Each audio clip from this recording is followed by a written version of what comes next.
এরকমই ধামাকা কামব্যাক যাচ্ছিলাম, জাস্ট 8টা বছর লেগে গেছে, এটাই কষ্ট, কিন্তু কষ্টটা ভুলে যাই যখন এই রেসপন্সটা আপনাদের কাছ থেকে পাই, অডিয়েন্সের কাছ থেকে যে রেসপন্সটা পাচ্ছি। সো অবশ্যই অনেক ভালো লাগার, অপেক্ষার ফলটা সুমধুর এবং মিষ্টি হয়েছে।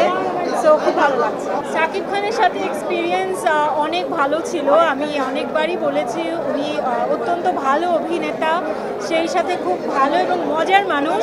তো কাজ করতে গিয়ে আমার খুব ভালো লেগেছে, আমরা খুবই মজা করে কাজটা করেছি এবং অনেক ইজি হয়েছে আমার ওনার সঙ্গে কাজ করতে, উনি অতটাই সাপোর্টিভ ছিলেন।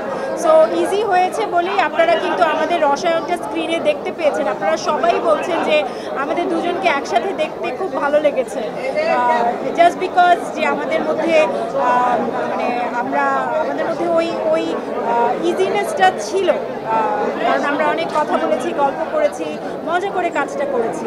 সেটা রাফিও ছিল সেখানে, সবাই আমাদেরকে সেভাবেই আমরা খুব, যেহেতু আমরা ফার্স্ট হাফটা আপনারা যতটুকু দেখেছেন সেটার গল্পটা একটু লাইট মেজাজের ছিল, তো আমাদের শ্যুট করতেও সেভাবেই খুব মজা হয়েছে এবং আমাদের সঙ্গে আমরা বলছি খুব ভালো এক্সপিরিয়েন্স আমার সঙ্গে কাজ। 40% বেশি গ্লো, বিশ্বের 1 নম্বর গ্লো ক্রিম, নতুন গ্লো এন্ড লাভলি। প্রথমত ধন্যবাদ এই প্রশ্নটা আনার জন্য, এবং প্রশ্নটা আপনি করেছেন যে অনেকেই ওই সময় কল করেছিল এবং মেসেঞ্জারেও নক করেছিল। আমি সবাইকে হয়তো উত্তর দিতে পারিনি, কাউকে উত্তর দিয়েছি, সবাইকে উত্তর দিতে পারিনি, এর জন্য প্রথমেই আমি ক্ষমা প্রার্থী। আপনারা যদি কোনো কারণে রাগ করে থাকেন কিংবা মন খারাপ করে থাকেন, প্লিজ থেকেন না। এটার কারণ হচ্ছে যে আমাকে আপনারা খেয়াল করে থাকবেন, আমি আসলে ওই সময় কোথাও কোনো ইন্টারভিউ দেইনি, কোথাও কোনো অ্যাপিয়ারেন্স আমার ছিল না। এটা আমার যারা আমাদের পিআর টিমে ছিল তুফানের, যারা প্রচারণার জন্য কাজ করছেন, তাদের থেকে এটা স্ট্রিক্টলি নিষেধ ছিল যে যাতে আমি কারোর সঙ্গে ওই মুহূর্তে কথা না বলি বা কোথাও কোনো ইন্টারভিউ না দিই। কাজে আমি সে কারণে একটু অ্যাভয়েড করছিলাম। হয় কি, কথা বললে অনেকেই বোঝেন, আবার অনেকেই হয়তো বেশিরভাগই বোঝেন, আমি বলবো না যে বোঝেন না, কিন্তু অনেকেই হয়তো একটা কথা থেকে অনেক কথা, হয়তো একটা ইন্টারভিউই ওটাই ছাপিয়ে দেয় বা ওটাই যতটুকু কথা হয়েছে ওটাই হয়তো একটা নিউজ হয়ে যায়, সেক্ষেত্রে আমি ইগনোর করছিলাম। যদি আপনারা মন খারাপ করে থাকেন, আই এম রিয়েলি সরি। অবশ্যই আনন্দের, একটা অ্যাটেনশন, একটা অন্যরকম, অনেক দিন যখন কাজে ছিলাম না সেই অ্যাটেনশনটা ছিল না, এরপর যখন অনেক কল আসছে সেটা তো অবশ্যই একটা বুঝতে পারছি যে হ্যাঁ কিছু একটা হতে যাচ্ছে, সেটা সেই অ্যাটেনশনটা ভালো লাগে। বাট ভালো লাগার চেয়ে আমার একটু মন খারাপও হচ্ছিল যে আপনাদেরকে আমি হয়তো সেভাবে জবাব দিতে পারছিলাম। সো সেটা আমার একটু আনন্দের চেয়ে স্যাডনেসটা বেশি ছিল, সেটা আমার উপর ছিল না, সেটা আমার ওই প্রযোজনা প্রতিষ্ঠান পিআর টিম বলেছিল।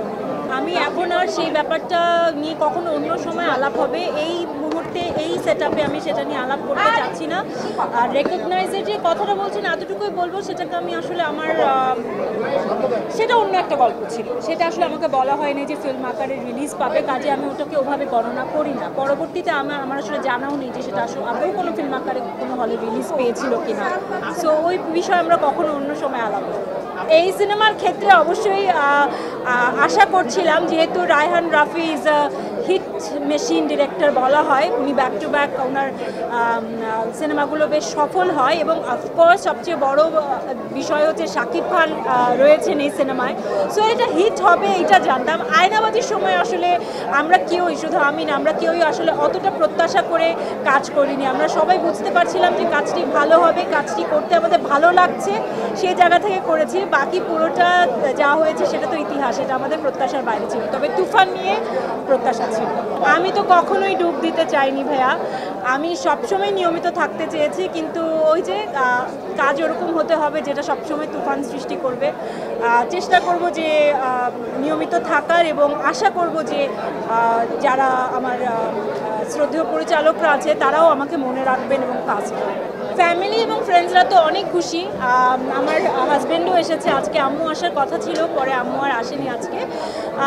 আমি একটা কথাই বলবো যে তারা আমাকে, মানে আমি যতটা না এক্সাইটেড ছিলাম, আমার হাজব্যান্ড, আমার মা, আমার তো ছোট একটা মেয়ে রয়েছে, তো তাকে যে দেখাশোনা করে, তারা এতটা বেশি এক্সাইটেড ছিল, এবং তারা আমাকে খুব স্বাভাবিক, যখন আপনার একটা 2 বছর 2.5 বছরের বাচ্চা থাকে, তাকে সামনে আপনি কিভাবে একটা ফুল ফ্লেজেড ফিল্ম করবেন, সেটা একটু নার্ভাসনেসের বিষয় থাকে, বাট তারা আমাকে এতটা সাহস দিয়েছে এবং বলেছে যে না তুমি যাও, আমরা সামলে নিব।